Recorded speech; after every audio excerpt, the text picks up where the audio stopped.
Amis internautes, n'oubliez pas de liker, de vous abonner et de cliquer sur la note de notification pour ne rien rater. Une promesse qui était immense. Une chute absolument spectaculaire. Aujourd'hui, on va se pencher sur la chronique d'un naufrage politique qui était en fait annoncé. Celui d'un parti qui se disait être la voix du peuple et qui a fini par se taire, complètement emporté par ses propres failles. Ils ne sont pas prêts à diriger ce pays. Il faut laisser cette phrase résonner un instant. C'est un constat terrible, un verdict d'une sévérité implacable. Surtout quand ça s'applique à un parti qui se présentait comme le seul, l'unique espoir du peuple. Alors posons-nous et regardons ensemble, froidement, comment on a pu en arriver là. À l'origine de tout ça, il y avait une promesse. Une promesse simple, mais puissante. Celle d'être la voix de ceux qu'on n'entend pas. De devenir un rempart contre les injustices d'un système que beaucoup jugeaient défaillant. C'était un parti qui est né de la colère du peuple, avec pour mission d'incarner cette même colère. Et il faut le dire, leur discours était puissant, vraiment, parce qu'il touchait à une réalité vécue par beaucoup.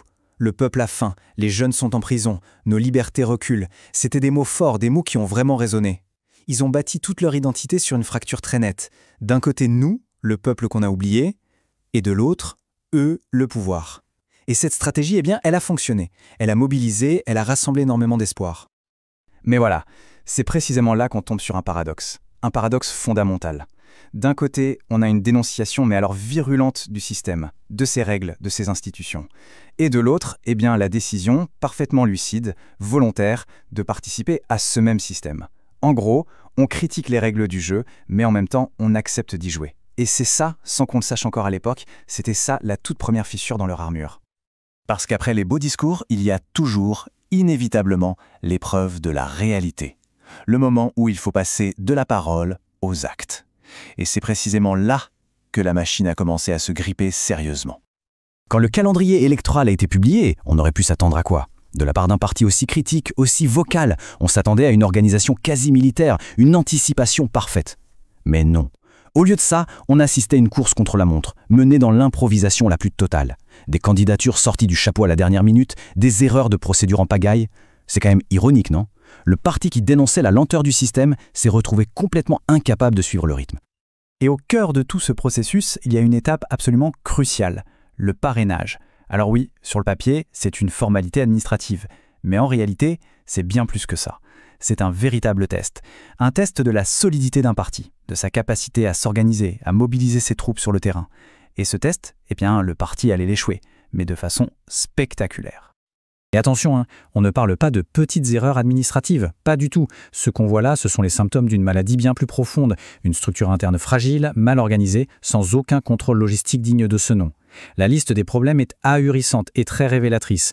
Des signatures invalidées, des soutiens qui se retirent au dernier moment, des dossiers incomplets et même, chose très grave, des accusations de faux. Ça nous apprend une leçon toute simple, la gouvernance d'un pays, ça commence d'abord par la gouvernance de son propre parti. Forcément, avec de telles failles en interne, les conséquences publiques ne pouvaient pas tarder. Le moment du jugement, celui de la sanction par les faits, était arrivé. Et ce jugement, il a été sans pitié. Rejeté, ce seul mot. Il est tombé comme un coup près. La candidature présidentielle, le projet central, le symbole de tout leur combat. Invalidé. Le coup est terrible, et il est bien plus que symbolique. C'est la preuve, publique, visible par tous, d'une impréparation qui est juste coupable. Tout le grand discours s'est effondré face à une simple, bête réalité administrative. Alors, face à ça, quelle a été leur réaction? Est-ce qu'il y a eu un examen de conscience, une reconnaissance des erreurs? Absolument pas. La réponse a été unique et prévisible, se réfugier dans la posture de la victime. Le système est contre nous, on cherche à nous exclure. Mais attention, on peut avoir de bonnes raisons de critiquer un système. Ça n'excuse jamais ses propres responsabilités.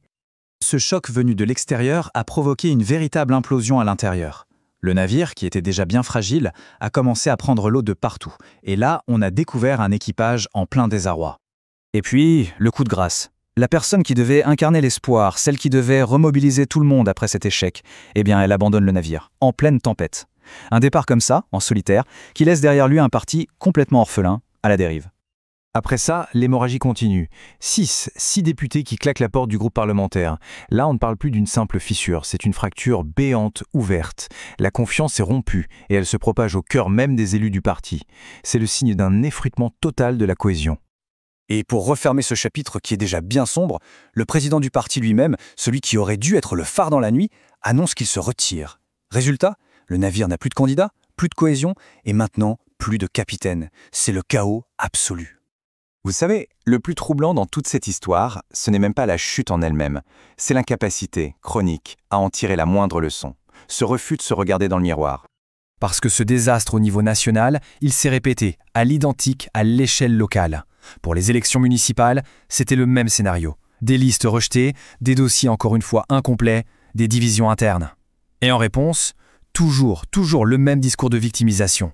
On comprend alors que ce n'était pas un accident de parcours, c'était un système, un véritable cycle de l'échec. Et tout ça nous amène à une question très simple mais absolument terrible.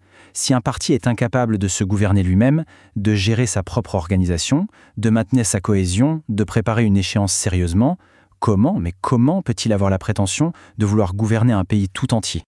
On arrive donc au verdict final. Et ce n'est pas une opinion personnelle, attention. C'est la conclusion logique, implacable de tous les faits qu'on vient de voir. On a affaire à une ambition immense, peut-être même sincère, qui sait, mais une ambition qui est totalement dépourvue des moyens de sa politique. Ce parti, tel qu'il est aujourd'hui, ne présente tout simplement pas les garanties nécessaires. Manque d'organisation, manque de discipline, manque de planification, un refus d'admettre la moindre erreur, des divisions internes qui le rongent. Il faut le comprendre, gouverner, ce n'est pas juste un discours. C'est une capacité, c'est de la rigueur, c'est une preuve de compétence. Leur confier les rênes du pays aujourd'hui, ce serait, pour reprendre une image qui est très forte, ce serait comme confier la nation entière à un enfant qui vient de naître. Voilà, c'est une analyse qui, je l'espère, nous invite tous à réfléchir sur ce que sont les véritables exigences du pouvoir et sur ce qu'est la responsabilité politique.